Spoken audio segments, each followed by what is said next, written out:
నాయనా 4 రోజులు రాలేదని తాత చచ్చిపోయాడు అనుకున్నారో ఏమో! అంత చచ్చిపోయి గట్టనుకోను.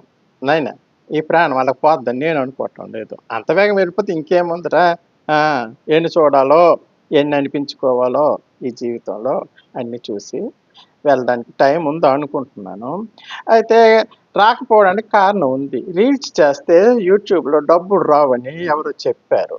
డబ్బులు రాకపోతే రీల్స్ ఎందుకు బొక్కని నేను 4 రోజులు ఊరుకున్నాను. ఊరుకున్న తర్వాత నాకనిపించింది. నాకు కూడా నలుగురు అభిమానులు ఏడ్చారు కదా! యూట్యూబ్‌లోని. నా వీడియోలు, నా మాటలకి, నా పాటలకి చాలామంది ఉన్నారని. వాళ్ళకెందుకు డిసప్పాయింట్ చేయాలి? 4 మాట్లాడితే పోయిందేముంది? ఖాళీగానే ఉంటున్నాను కదా! పని పాటు లేకుండా. కాబట్టి 4 మాట్లాడి మీకు కూడా సంతృప్తి చేయాలని అనుకోని, మళ్ళీ మీ ముందుకొచ్చాను. తాతని ఆదరించండి. తాత మీద కోపమొద్దమ్మా! ఆ! ఉంటానే.